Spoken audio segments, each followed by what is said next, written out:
percaya bahwa hari ini adalah hari yang penuh berkat bagi kita, dan saya melihat bahwa wajah-wajah yang penuh sukacita sudah ada di dalam kabarnya Tuhan. Dan pagi hari ini kita akan bersama-sama belajar dari firman Tuhan, di mana tema pagi hari ini saya ambil yaitu temanya adalah sabar. Tadi beberapa kesaksian, dan mulai dari awal Bapak Gembala dan memberikan arahan sampai dengan Adik Gladys, dan mungkin tema yang saya ambil hari ini ada terkait juga dengan hal itu, yaitu sabar. Firman Tuhan kita akan bacakan yaitu dari Kolose 3 ayat 13. Mari saya jemput kita semua berdiri. Bagi yang sudah dapat silakan buka di Alkitab kita masing-masing ataupun di tab suci kita. Kolose 3 ayat 13. Yang ketiga kita akan baca bersama-sama. 3, 2, 1. Sabarlah kamu seorang terhadap yang lain, dan ampunilah seorang akan yang lain. Apabila yang seorang menaruh dendam terhadap yang lain, sama seperti Tuhan telah mengampuni kamu, kamu perbuat jugalah demikian. Puji nama Tuhan. Silakan duduk, berbahagialah kita yang telah mendengarkan firman Tuhan, yang merenungkan dan mengaplikasikannya dalam kehidupan kita sehari-hari. Firman Tuhan ini ketika Paulus menulis surat ini kepada jemaat di Kolose. Kenapa Paulus menulis surat ini? Sebab jemaat di Kolose pada waktu itu sudah mengenal Tuhan. Mereka sudah beribadah, mereka sudah hidup dalam Tuhan. Tetapi ada hal-hal penting yang mereka belum lakukan, yaitu karakter mereka tidak berubah seperti Tuhan Yesus. Oleh sebab itu Paulus menulis surat pada waktu itu kepada jemaat di Kolose, di mana yang tadi kita sudah dengar bersama-sama, yang terambil dari Kolose 3 ayat 13. Sabarlah kamu seorang terhadap seorang yang lain, dan ampunilah seorang akan yang lain apabila yang seorang menaruh dendam terhadap yang lain. Sama seperti Tuhan telah mengampuni kamu, kamu perbuat jugalah demikian. Puji nama Tuhan. Kita lihat bahwa pagi hari ini surat Paulus ini juga sepertinya terkena bagi kita. Paulus menegur jemaat di Kolose, sekaligus kita juga jemaat di GPD Elohim, saya dan saudara. Tuhan mau ingatkan kita kembali bahwa hari-hari ini hal-hal penting yang perlu kita jaga bersama, yaitu karakter seperti Kristus. Sudah berapa lama kita beribadah sebagai jemaat di tempat ini? Mungkin sudah 5 tahun, 10 tahun, mungkin ada yang sudah 15 tahun. Tetapi pertanyaan penting pagi hari ini, bagaimana karakter kita? Apakah kita sudah seperti Yesus Kristus atau belum? Nah, pagi hari ini dengan cepat kita akan melihat 2 bagian penting dari firman Tuhan ini. Yang pertama yang akan saya bagikan yaitu 1, sabar. Kesabaran adalah sesuatu yang harus kita usahakan secara kontinu atau terus menerus sampai terjadi dalam kehidupan kita. Karena tanpa kesadaran kehidupan kita bisa kacau balau. Kita pasti bisa terjadi bentrok sana sini. Kemarin saya waktu sementara mengendarai mobil, tiba-tiba ada motor satu yang salip saya diarah-arah, dan di tikungan itu ternyata di depannya itu ada minyak, tumpahan minyak sebelah kiri, dan motor lewat saya kira-kira 200 meter di depan. Saya tidak melewati dia, saya sabar saja di belakang dia, dan apa yang terjadi waktu di tikungan, dia terselip di sana, dan dia pakai helm sehingga tidak terjadi sesuatu yang sangat fatal bagi dia. Dan ini akibat ada kesabaran di jalan raya sehingga jadi seperti kecelakaan seperti itu. Ada banyak hal ya yang kita temui dalam kehidupan kita hari-hari ini. Bagaimana kalau kita tidak sabar seperti seorang istri dan suami atau anak-anak, mungkin kepada orang tua kita atau kepada tetangga kita atau kepada keluarga-keluarga jauh kita, keluarga dekat, anak mantu, cucu. Mungkin kita kadang juga tidak berlaku sabar. Sehingga pagi hari ini Tuhan inginkan kita berubah. Tuhan mau kita merubah karakter kita seperti Kristus yang sudah memberikan contoh itu. Nah, kita lihat pada Yakobus 5 ayat 10. Yakobus 5 ayat 10 firman Tuhan katakan, saudara-saudara turutilah teladan dan penderitaan dan kesabaran para nabi yang telah berbicara demi nama Tuhan Sekali lagi, turutilah teladan penderitaan dan kesabaran para nabi. Jadi dalam kesabaran ini tentu kita akan ada penderitaan. Karena kita akan merasakan sedih, kita akan merasakan tidak berdaya ketika kita melakukan kesabaran ini. Tetapi firman Tuhan tadi katakan jelas, turutilah teladan penderitaan dan kesabaran para nabi yang telah berbicara demi nama Tuhan. Tadi saya sudah bersaksi tentang hal itu, dan saya juga ada teringat kepada teman saya, satu hamba Tuhan. Dia pernah melayani di daerah Demta. Dia pakai sepeda motor dan pulang, dicegat di jalan. Dan singkat cerita, yang cegat dia ini orang mabuk. Dan apa yang terjadi? Mereka sempat beradu mulut, sempat berargumentasi dengan Pak Pendeta, harus bayar sekian, harus keluarkan uang sekian. Pak Pendeta hanya sabar. Pak Pendeta hampir juga dipukul. Ada uang di saku, dia kasih keluar 20.000, dia kasih kepada orang itu. Setelah itu dia jalan. Padahal hamba Tuhan ini masih muda, dan dia ini orang Papua. Dan dia bilang, saya Pak Pet, saya ini dulu orang jahat juga. Tapi kalau saya mau pukul dia hari itu bisa, dan dia akan selesai. Tapi saya tanya Pak Pendeta, kenapa tidak bisa? Sebab Kristus ada dalam saya. Amin. Itulah satu kehebatan Tuhan berikan kepada anak-anak Tuhan hari-hari ini.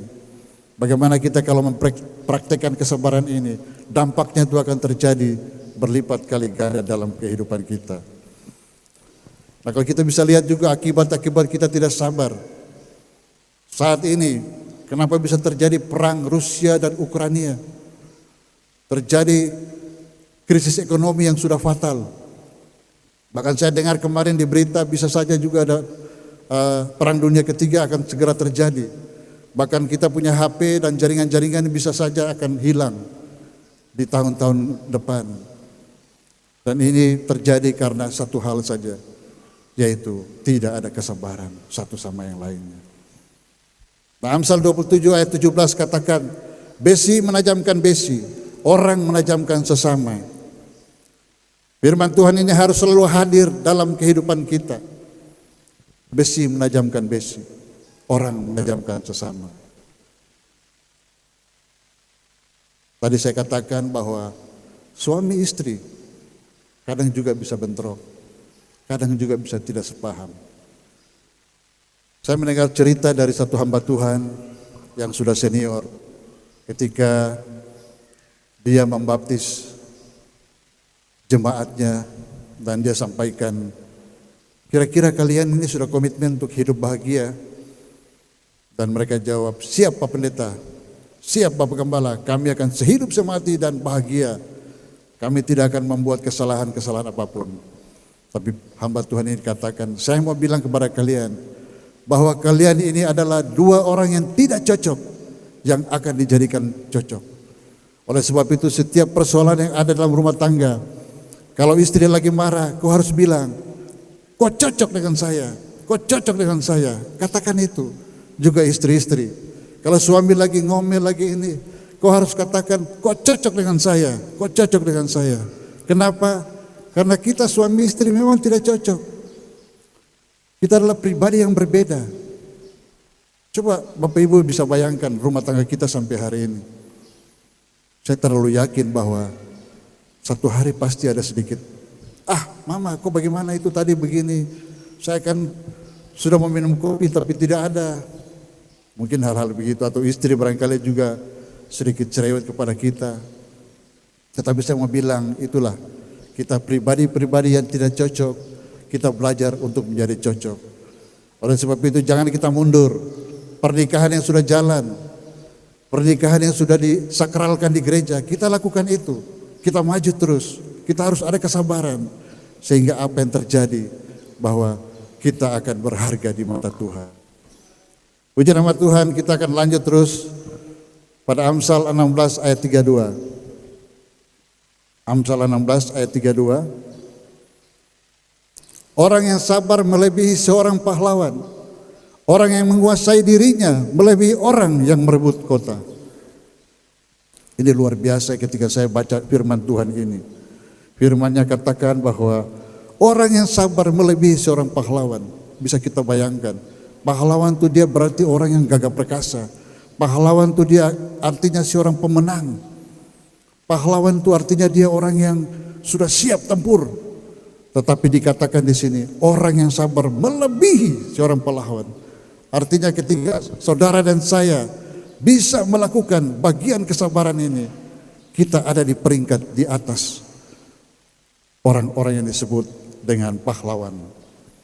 Orang yang menguasai dirinya melebihi orang yang merebut kota. Ini sungguh luar biasa ya. Penguasaan diri memang sangat perlu hari-hari ini. Dunia sudah tidak seperti dulu-dulu. Makin hari kita melihat dunia sudah makin rusak dan makin kacau. Di mana-mana timbul perpecahan. Bukan saja dalam keluarga, bahkan sekarang kita lihat negara dengan negara sudah perpecahan. Ini semua sudah terjadi karena kita sedang menuju ke arah akhir zaman. Firman Tuhan katakan jika kita memiliki kesabaran, kita melebihi seorang pahlawan. Ini sangat luar biasa saya tadi katakan. Apalagi kita dapat menguasai diri.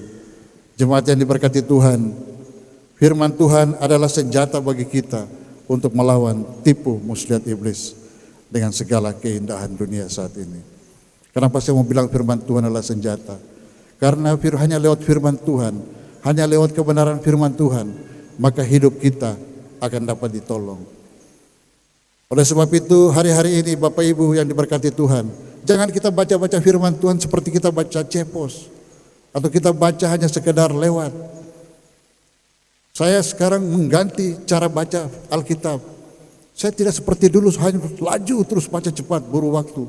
Tetapi ketika pasal demi pasal, saya selalu bertanya dulu, ini ada apa Tuhan?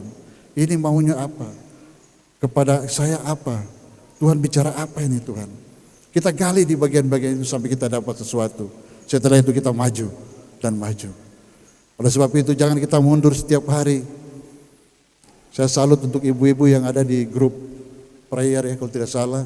Grup baca Alkitab Aba, Women Aba atau apa itu. Mereka rajin untuk baca Alkitab. Itu sangat luar biasa. Dan saya yakin bapak-bapak juga akan menyusul untuk hal itu.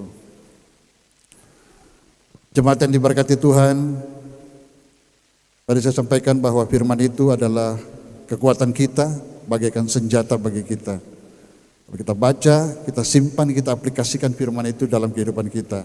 Dan saya percaya akan terjadi sesuatu dalam kehidupan kita. Bagian kedua dari kebenaran firman Tuhan tadi, ini berbicara tentang karakter Kristus. Tadi yang pertama sabar, yang kedua mengampuni. Ini bagian ini jarang ada di manusia, bahkan tidak ada. Kita tidak bisa mengampuni seperti Yesus mengampuni kita. Tuhan mengampuni dosa kita ketika Yesus mati di kayu salib. Ini secara cuma-cuma kita terima. Kita lihat di 1 Petrus 2 ayat 24. 1 Petrus 2 ayat 24. Ia sendiri telah memikul dosa kita di dalam tubuhnya di kayu salib, supaya kita yang telah mati terhadap dosa hidup untuk kebenaran. Oleh bilur-bilurnya kamu telah sembuh. Terkadang ada beberapa orang sulit untuk mengampuni orang lain. Apalagi kalau itu hak-hak kita yang diambil. Ini berbicara hak, minggu-minggu ini kebetulan kami juga lagi dalam zona itu. Saya punya saudara-saudara di Merauke juga sedang menggodok tentang harta gonogini. Karena orang tua saya sudah meninggal dan adik kakak di sana sedang mulai gontok-gontokan. Mereka telepon saya dan mungkin tanggal 3 akan ada yang datang kemari untuk saya harus tanda tangan sesuatu. Dan saya lihat di situ bahwa kita butuh sekali kesabaran, kita butuh sekali hati yang tenang, pikiran yang dingin menghadapi setiap persoalan. Kenapa? Karena ketika kita tenang kita bisa berdoa. Ketika kita berdoa ada kekuatan. Ketika ada kekuatan ada jalan keluar. Itu yang saya lihat. Saya secara pribadi memang jauh daripada keluarga di Merauke sudah puluhan tahun. Karena istri saya di Jayapura. Sehingga hak-hak itu sudah tidak sepertinya mereka sudah tidak berikan. Saudara yang lain sudah duduki daerah itu dan sudah membuat segala sesuatu, tetapi hari-hari ini mereka mulai mengangkat kembali dan saya harus dihubungi sebab ada hal-hal penting yang harus saya tanda tangan. Nah singkat cerita, saya percaya bahwa Apa yang kita lakukan hari-hari ini, tadi saya tekankan, mari kita harus bersabar. Kita lempar pengampunan kepada orang-orang yang memfitnah kita. Kita buat pengampunan bagi mereka yang merancangkan kejahatan bagi kita. Ini penting kita harus lakukan. Yakobus 5 ayat 16 firman Tuhan katakan, karena itu hendaklah kamu saling mengaku dosamu dan saling mendoakan supaya kami sembuh. Doa orang yang benar bila dengan yakin didoakan sangat besar kuasanya. Kebanyakan firman Tuhan ini orang suka yang bagian bawahnya saja, bagian B.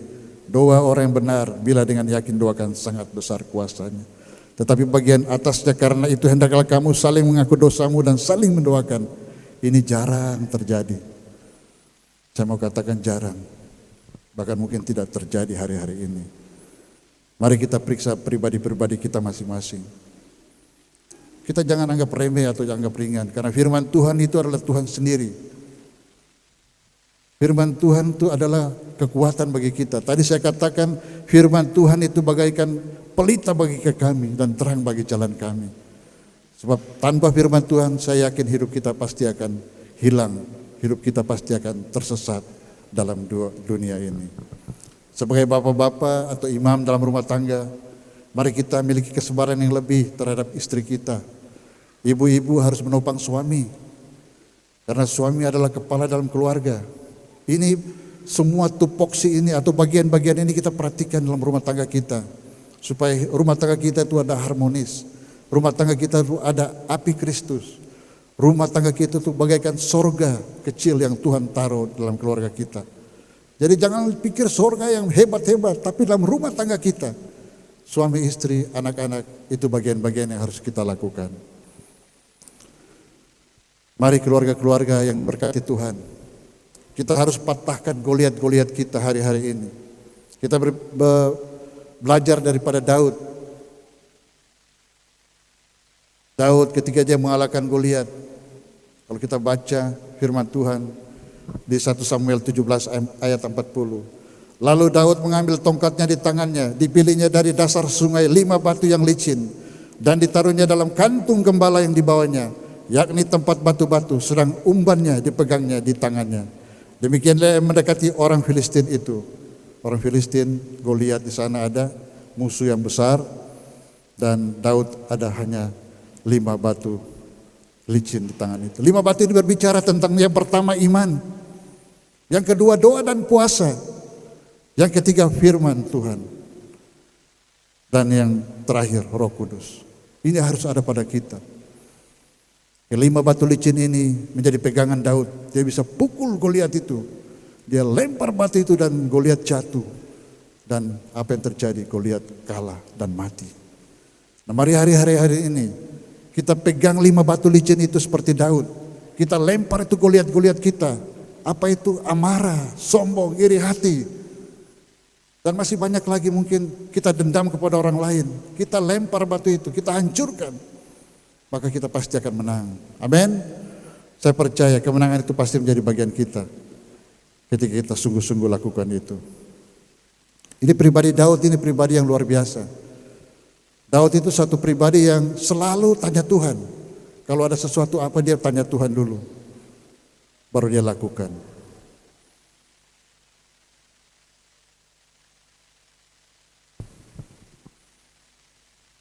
Dengan menyerahkan seluruh persoalan kita. Dengan kita sudah lempar semua masalah kita.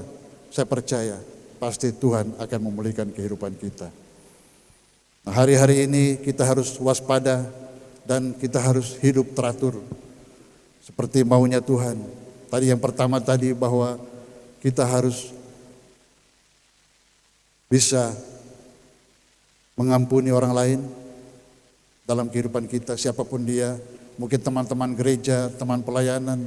Jangan kita hanya bicara, saya sudah ampuni dia, saya sudah pemberesan dengan dia.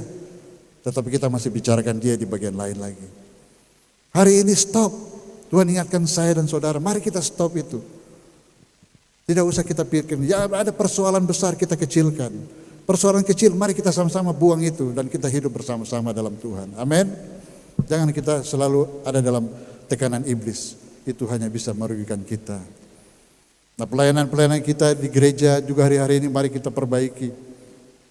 Kemarin kami dalam pembelajaran di Diklat berbicara tentang tabernakel.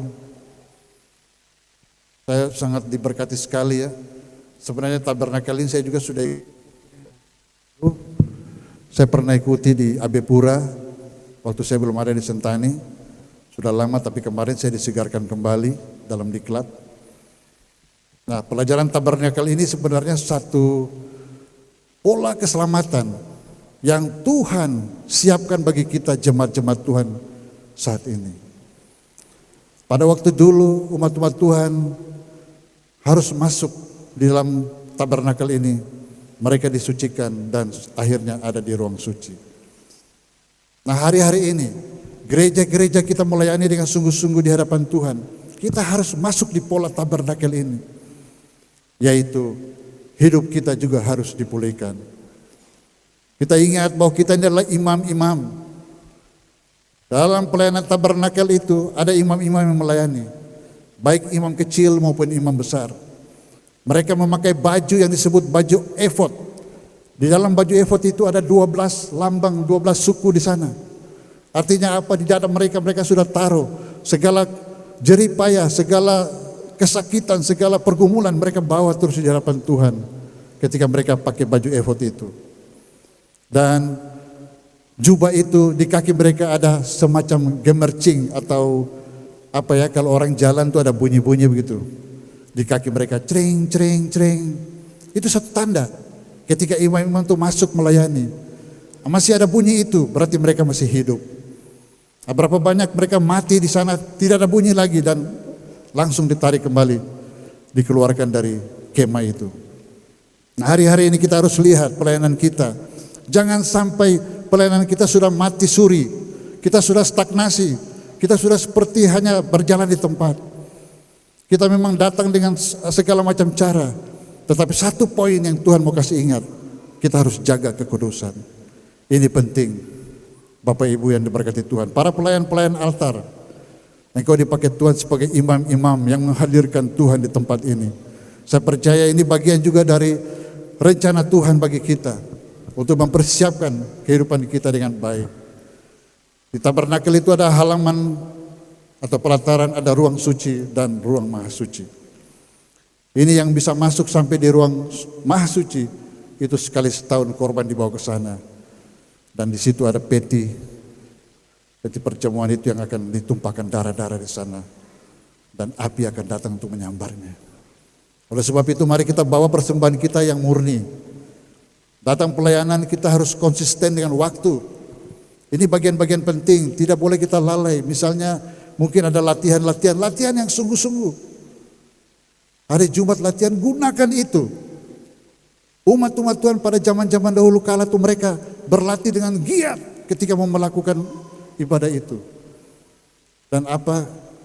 Waktu ada di ruang maha suci, di ruang suci itu, di sana ada kakidian, itu mereka harus bertugas untuk menyalakan api kakidian. Nah, hari-hari ini saya percaya hamba-hamba Tuhan yang melayani, kalian sedang mempersiapkan kakidian, kalian sedang mempersiapkan pelita-pelita itu, dan pelita itu harus setiap hari dinyalakan, diisi ulang dengan minyak, sehingga api itu akan terpancar kepada seluruh orang yang hadir di tempat ini. Di dalam pelataran itu tidak ada cahaya, yang ada cahaya itu hanya di dalam ruang maha suci dan ruang suci. Oleh sebab itu mari saya ajak kita semua kita yang melayani, kita adalah imam-imam yang Tuhan sudah utus untuk melayani di tempat ini. Kita gunakan kesempatan ini, kita perdalam lagi. Nanti kalau ada sesi-sesi berikut, mungkin saya bisa sharing Bapak Gembala, kita bedah lagi lebih dalam tentang tabernakel ini. Karena ini saya lihat sangat penting. Ini sangat menunjang, menolong pelayanan kita untuk berjalan sesuai apa yang Tuhan mau. Nah, hari-hari ini kita tetap jangan lelah, kita jangan tidak setia. Dalam pelayanan tentu ada bayar harga. Contoh, tadi pagi Pak Dokter dan Ibu harus pergi beli kue, persiapan untuk yang melayani. Mungkin Pak Erik ada siapkan kopi setiap pagi. Dan hari Jumat mereka latihan juga harus ada siap dan sebagainya dan sebagainya. Ini beberapa hal yang dikatakan adalah perjuangan. Dan ini adalah masuk dalam hitungannya Tuhan. Saya mau katakan itu. Ketika kami belajar itu, saya langsung bulu badan berdiri, saya bilang, ngeri, Tuhan terima kasih. Engkau sudah perlihatkan pengajaran yang sesungguhnya ini, bahwa kami harus masuk di relmu seperti ini.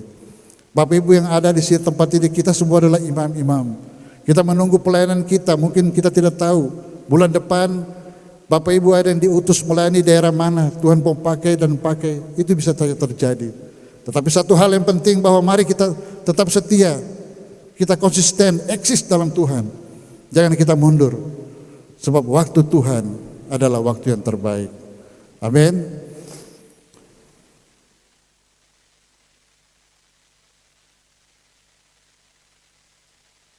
Di setiap ibadah kita, Allah duduk di atas segala pujian orang benar.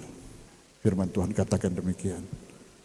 Oleh sebab itu, kalau kita tidak menjadi orang benar, kita melayani, Allah tidak akan duduk di tempat ini. Kita hanya jadikan ini bukan altar, berarti ini adalah panggung. Ini saya mau ingatkan terus, kalau saya doa pagi saya selalu berkata, Tuhan kuduskan altar ini. Jangan sampai altar ini menjadi panggung. Oleh sebab itu mari, setiap kita yang melayani, sekali lagi saya ingin tekankan, kita lakukan hal-hal ini. Kita harus waspada, kita jaga kekudusan kita. Mulai dari rumah, 1 hari sebelum atau 2 hari sebelumnya, kita periksa hidup kita. Kalau ada kesalahan dengan orang lain, kita minta ampun. Kalau ada mungkin persoalan dengan suami istri, kita minta ampun. Kita sharing doa bersama. Kita putuskan semua, kita datang melayani dengan hati yang suci. Ini yang Tuhan mau. Tuhan akan melihat sesuatu ini sebagai dupa yang berbau harum, dan Tuhan akan duduk di atas puji-pujian orang benar. Amin. Nah, kalau waktu dulu pujian-pujian seperti ini, ketika dinyanyikan, langsung ada terjadi kesembuhan di sana sini. Kita bisa lihat gereja Pantekosta pada zaman-zaman mungkin 10 tahun lalu. Saya masih ingat, saya ada ikut-ikut juga beberapa waktu di Merauke, saya lihat mereka tepuk tangan, tapi saya waktu itu belum Pantekosta. Jadi saya pikir ini gereja apa? Tapi setelah saya cek, ada orang sembuh, ada orang yang dipulihkan Tuhan. Ketika mereka memuji menyembah Tuhan, artinya apa? Mereka bawa hidup mereka untuk kudus di hadapan Tuhan. Dan Tuhan bertakhta di atas pujian orang benar. Nah, ini hari-hari ini yang perlu kita perhatikan Bapak Ibu. Karakter kita harus kita bawa seperti Yesus. Kita kembali kepada firman Tuhan tadi di Kolose 3 ayat 13. Sabarlah kamu seorang terhadap yang lain, dan ampunilah seorang yang lain apabila yang seorang menaruh dendam terhadap yang lain. Sama seperti Tuhan telah mengampuni kamu, kamu perbuat jugalah demikian. Ini adalah karakter Yesus. Di mana pada waktu itu saya tadi sudah katakan, Paulus melihat bahwa jemaat di Kolose kekurangan tentang hal ini. Jemaat di Kolose memang orang-orang yang sudah dekat dengan Tuhan, sudah berdoa dengan Tuhan, sudah rajin datang ibadah apa. Tetapi pertanyaannya, tidak ada karakter Kristus dalam hidup mereka. Hari-hari ini pertanyaan itu datang pada kita juga jemaat Elohim. Bagaimana kita pribadi lepas pribadi? Saya pikir bahwa karakter ini harus ada bagi kita. Sehingga apa yang kita lakukan akan berkenan di hadapan Tuhan.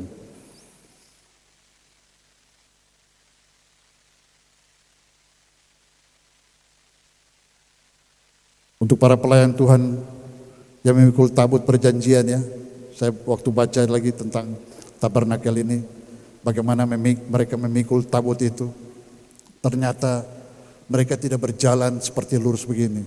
Ketika tabut diangkat, mereka harus berjalan sedikit menunduk, mereka harus jalan agak tunduk, karena memang tabut ini berat. Apa makna rohaninya? Ketika engkau dan saya, kita memiliki kerendahan hati, kita mau datang pada Tuhan dengan merendahkan hati kita, maka Tuhan akan perhitungkan hal itu. Pelayanan tanpa kerendahan hati tidak ada apa-apanya. Di Peluap, di prayer room, atau mungkin di wadah-wadah yang lainnya. Mari kita miliki kerendahan hati ini. Kalau kita ada kerendahan hati, Tuhan akan bertakhta di sana. Saya percaya bahwa Tuhan turun dan bertata di atas puji-pujian orang yang memiliki kerendahan hati. Mari setiap kita sangat perlu kita perhatikan hal ini. Sangat perlu kita melihat bahwa hadirat Tuhan akan ada bagi kita, bagi orang-orang yang percaya kepada Dia.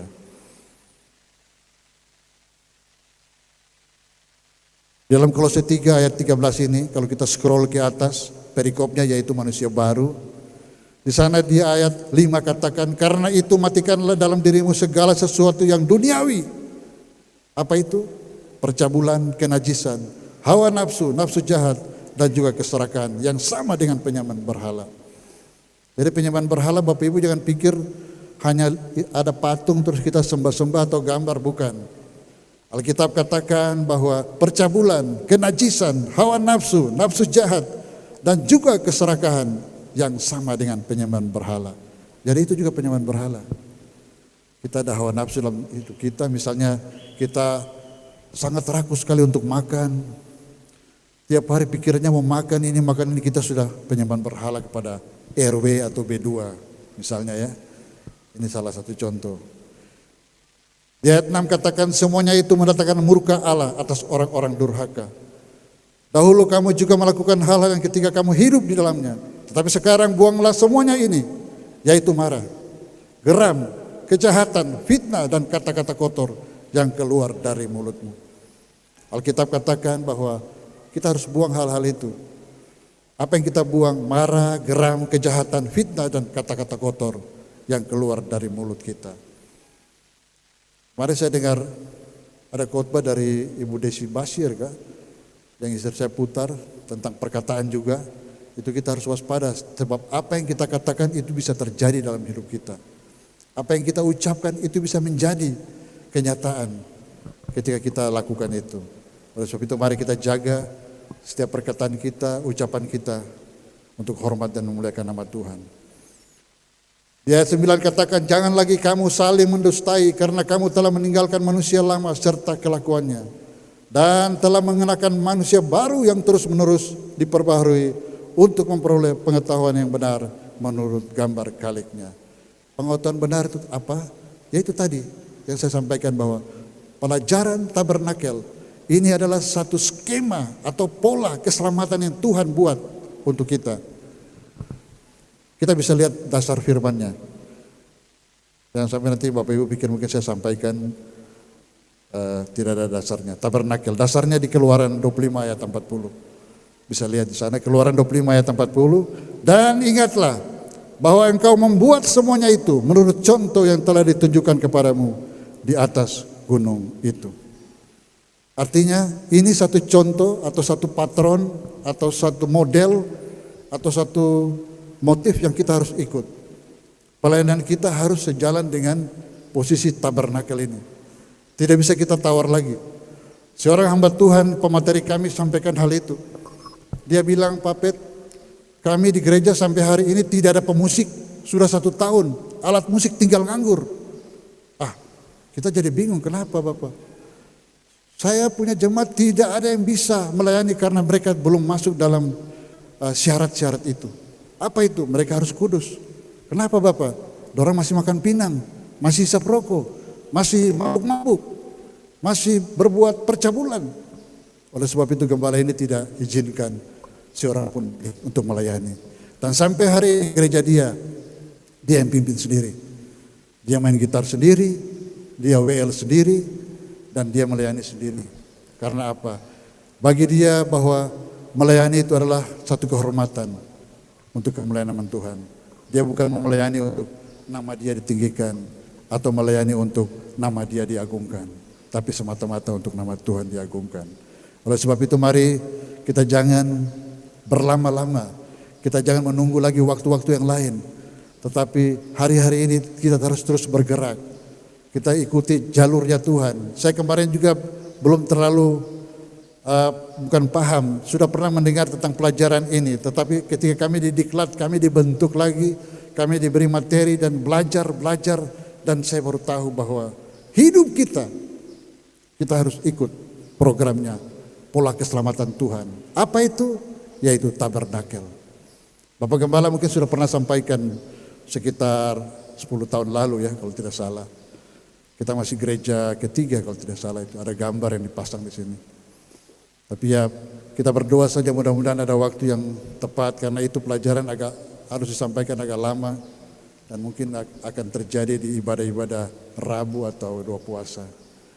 Dan saya percaya bahwa Inilah tawaran dari Tuhan untuk kita. Tidak ada pola-pola keselamatan lain yang kita bisa ikuti dunia ini. Dunia hanya buat kita akan bimbang, ragu, dan akhirnya kita jatuh lagi. Tetapi pola keselamatan yang Tuhan susun ini lewat tabernakel akan membawa kita masuk terus dari pelataran. Kita dihancurkan, kita masuk ke ruang suci, ke ruang maha suci, dan setelah itu kita masuk ke ruang suci Tuhan. Ini perlu perjuangan. Ada berapa pilar di situ ketika kita mau masuk. 5 pilar gereja kita harus ikuti. Itu yang saya tadi bilang bahwa Bapak Ibu jemaat Tuhan, kita semua akan dipilih Tuhan. Kita semuanya akan menuju ke sana. Kita akan masuk dalam 5 pilar gereja itu. Artinya ketika itu kita sudah ada di ruang maha suci. Kita bisa cek keberadaan kita kalau memang kita sudah dipilih di bagian itu. Dan kalau kita tembus lagi ke sana, kita sudah ada di ruang sucinya Tuhan. Di sana tidak ada lagi hal-hal lain yang meragukan kita. Hidup kita di sana penuh dengan pujian dan penyembahan kepada Tuhan. Puji nama Tuhan. Saya akan akhiri khotbah saya dengan kesimpulan khotbah saya pada pagi hari ini, bahwa kita belajar dari Daud. Untuk beberapa hal Daud, saya tadi katakan Daud selalu tanya Tuhan. Yang pertama, tanya Tuhan sebelum melakukan sesuatu. Kita melakukan apapun, tanya Tuhan dulu. Yang kedua, bertanya dalam doa dan melatih telinga serta hati untuk mendengar jawaban Tuhan. Dan yang ketiga, kita membangun hubungan intim dengan Tuhan. Ini sangat penting. Dan 4, libatkan Tuhan dalam segala aspek hidup kita. Libatkan Tuhan. Jangan kita jalan maunya kita sendiri, tapi terus libatkan Tuhan. Yang kelima, tidak andalkan pikiran atau ilmu pengetahuan dan pengalaman. Terkadang orang mungkin sudah titelnya S1, S2, S3 sampai dan SS lainnya. Mereka pikir saya sudah lebih pintar. Mereka berjalan dengan maunya mereka sendiri, merancangkan ini dan itu. Tetapi Tuhan mau semuanya kita bawa kepada Tuhan. Amin. Kita akan melihat bahwa sesuatu pasti terjadi luar biasa. Pengampunan adalah suatu cara pembebasan. Ketika engkau mengampuni suamimu, ketika engkau mengampuni istrimu, anakmu, saudaramu, keluargamu, menantumu, cucumu, maka saya percaya itu adalah jalan masuk suatu cara pembebasan yang Tuhan kasih. Mengampuni saja, maka pembebasan terjadi. Puji nama Tuhan, khotbah saya tibakan sampai di sini. Saya percaya bahwa firman Tuhan akan berkuasa atas kehidupan kita dari hari ini sampai nanti selama-lamanya. Kita tundukkan kepala, kita akan berdoa. Bapa, terima kasih, kami sungguh mengucap syukur untuk pagi hari ini Tuhan. Bagian-bagian benih firman Tuhan ini kami terima dengan penuh sukacita daripada Engkau ya Bapa. Seperti bejana di tangan liat Tuhan, seperti bejana di tangan penjuna, kami siap dibentuk hari lepas hari Tuhan. Bentuk kami ya Bapa, kalau kami kurang elok di pemandangan matamu. Bentuk kami ya Tuhan, supaya kami berguna bagi kerajaan-Mu Tuhan. Pakai hidup kami ya Bapa, di mana saja Kau izinkan kami berada. Di marketplace, dalam kehidupan kami sehari-hari, di dalam gereja, rumah tangga, keluarga, tetangga Tuhan, Engkau pakai hidup kami. Terima kasih untuk firman-Mu ini ya Tuhan. Terima kasih Bapa, terima kasih. Sempurnakan terus firman-Mu dalam kehidupan kami Bapa. Bahwa kami percaya tanpa firman-Mu kami tidak ada apa-apanya. Terima kasih Bapa yang baik. Ini doa ucapan syukur hamba di pagi hari ini Tuhan. Dalam nama Tuhan Yesus Kristus, Tuhan sudah berdoa dan terima firman-Mu di pagi ini. Haleluya, haleluya. Yang percaya sama-sama katakan amin.